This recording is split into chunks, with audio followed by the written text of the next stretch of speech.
दोस्तों चलो देखते हैं हम लोग क्वेश्चन नंबर 2 पे, पेज नंबर 13। ठीक है, उसका मेन जो क्वेश्चन है, मेन जो answer the following question in 120 words. Okay, उसका सेकंड क्वेश्चन जो है, how have technical and economic development led to more consumption of resources. तो इसको समझते हैं, चलिए। पिछले बार में हमने क्वेश्चन नंबर फर्स्ट देखा था, पिछले वीडियो में। ये सेकंड क्वेश्चन है, how have technical and economic development led to more consumption of resources. ठीक है, सेकंड चैप्टर। अब देखते हैं आगे, इसको समझते हैं। जो जो पॉइंट मैं बोलूंगा आपको लिखते जाने का है, ठीक है। अब याद रखना, बहुत सारे फैक्टर्स हैं जो ठीक है, टेक्निकल और इकोनॉमिक डेवलपमेंट है, अ, उसको साबित करते हैं। बहुत सारे फैक्टर्स हैं, तो देखते हैं वो कौन कौन से फैक्टर्स हैं। पहले तो आपको लिखना है कि technical and economic development lead to more consumption of resources, ठीक है, due to various factors, due to various factors.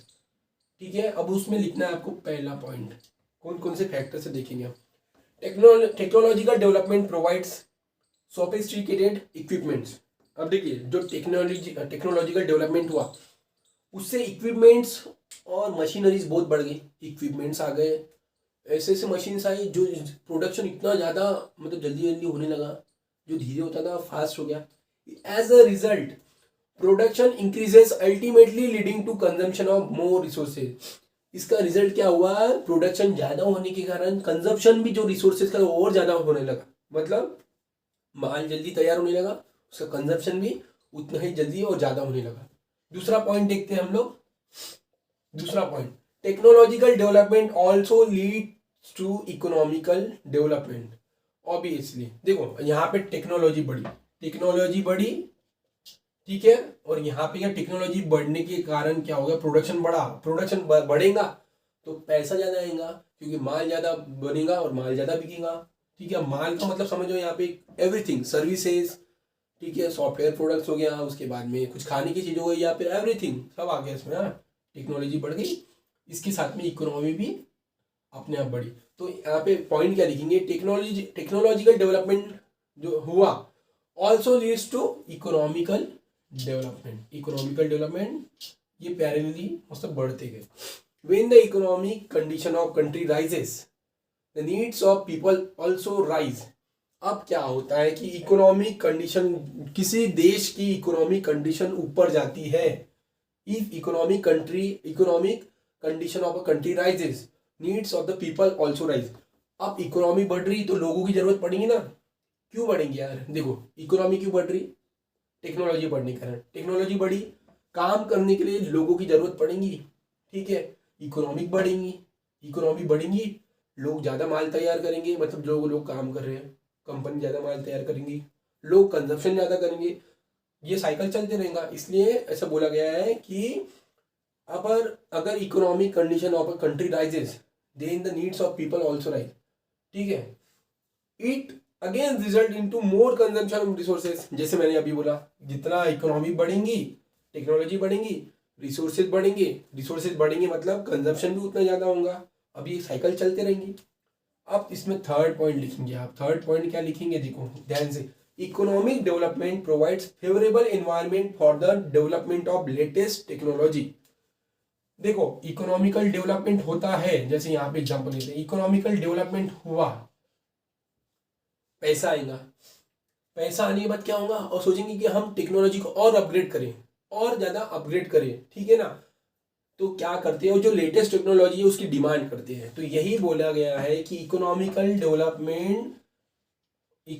Development के कारण क्या होता है, लेटेस्ट टेक्नोलॉजी की जरूरत पड़ती है, ठीक है ना। अब क्या होता है कि इसमें पॉइंट क्या लिखेंगे, economic development provides favourable environment for the development of latest technologies. याद रखना। उसके आगे it has to make convert various material found around us into resources, ठीक है ना। अब क्या करती है, टेक्नोलॉजी बढ़ेगी, लेटेस्ट टेक्नोलॉजी क्या करेंगी, जो प्रोडक्ट है, सॉरी जो मटेरियल है उससे क्या बनाएंगी, जो मटेरियल से क्या बनाएंगी, प्रोडक्ट बनाएंगी, प्रोडक्ट, ठीक है ना।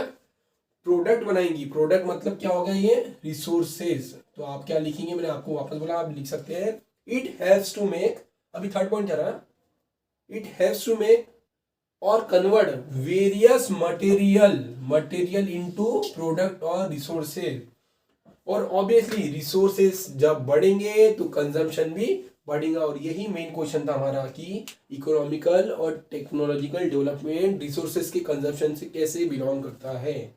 ठीक है, तो ये दोस्तों ये हो गया आपका क्वेश्चन। अब आते हैं हम लोग देखो यहाँ पे आते हैं क्वेश्चन नंबर 4। क्वेश्चन नंबर 4 पे आते हैं और एक प्रोजेक्ट एक्टिविटी है आपकी, solve the puzzle by following your search horizontally और vertical to the find the hidden answer. 4 question puzzle को सॉल्व करेंगे। पहला, natural endowments in the form of land, water, vegetation and minerals. Obviously अभी पढ़े हमने resources याद रखना है। रिसोर्सेज है, ये रिसोर्सेज ये ना जिसको हम यूज कर रहे हैं, लैंड को यूज कर रहे हैं, रिसोर्सेज है। वाटर पी रहे हैं, वाटर का यूज हो रहा है इंडस्ट्री वगैरह में, रिसोर्सेज है। वेजिटेशन, ये भी रिसोर्सेज है। वेजिटेशन में सब कुछ आ गया, खेती भी हो गई, फॉरेस्ट भी आ गया, ये भी रिसोर्सेज है ना। मिनरल्स भी रिसोर्सेज है, यू नो। मिनरल्स में बहुत सारे सब आ गया, आयरन आ गया, गोल्ड आ गया, ये वो आ गया, वो आ गया, सब मिनरल्स है, ये भी यूज हो रहा है। Second, a type of non renewable resource. Non renewable resource कौन से हैं? ऑब्वियसली यार क्या है, जिसका नॉन रिन्यूएबल मतलब जो वापस से तैयार नहीं हो सकते, मतलब इनका एंड है, एक टाइम आने पर ये खत्म हो जाएंगे। मिनरल्स हैं। और कौन सा है? मिनरल्स ही है फिलहाल। तीसरा देखेंगे, soil with high water retaining capacity. Soil with high water retaining capacity. Soil with high water retaining capacity. Soil with high water retaining capacity, बताओ चलो, मैंने पढ़ाया था आपको पिछले लेक्चर में। ब्लैक सॉइल, जिसको महाराष्ट्र में क्या बोलते हैं, रेगुर, तो हम लिखेंगे ब्लैक सॉइल। ओके, इसमें हाई, ये पानी को जब मतलब रोक के रखने की क्षमता बहुत रहती है इसमें। ठीक है। Fourth, intensively least soil of the monsoon climate. Intensively least soil of the monsoon climate. Monsoon climate की बात क्या होता है? लैटेराइट, ठीक है ना, इसका आएगा लैटेराइट। इस सॉइल को बोलते हैं लैटेराइट सॉइल। ठीक है। Fifth question, plantation of trees on a large scale to check soil erosion. Soil erosion को रोकने के लिए ज़्यादा से ज़्यादा मात्रा में प्लांट्स को उगाना, इसको क्या बोलते हैं? जैसे पेड़ को उखाड़ना, खत्म करना, उसको बोलते हैं डिफॉरेस्टेशन। तो प्लांट को लगाने को क्या बोलेंगे? बोलो आप, इसका एफॉरेस्टेशन। फॉरेस्टेशन। ओके, याद रखना है आपको। 6 क्वेश्चन देखेंगे। The great plains of India are made up of these soils.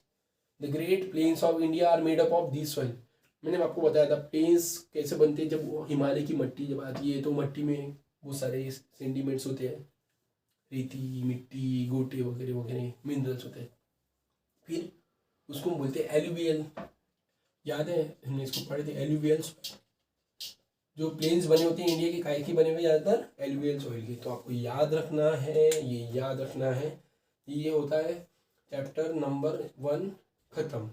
ठीक है, कुछ एक्स्ट्रा क्वेश्चन रहेंगे, आप पूछ सकते हैं, मैं आपको पढ़ा दूंगा। ठीक है दोस्तों, तो ये आप अच्छे से पढ़ लो, समझ लो और अच्छे से लिख के आओ। चलो ठीक है, मिलते हैं।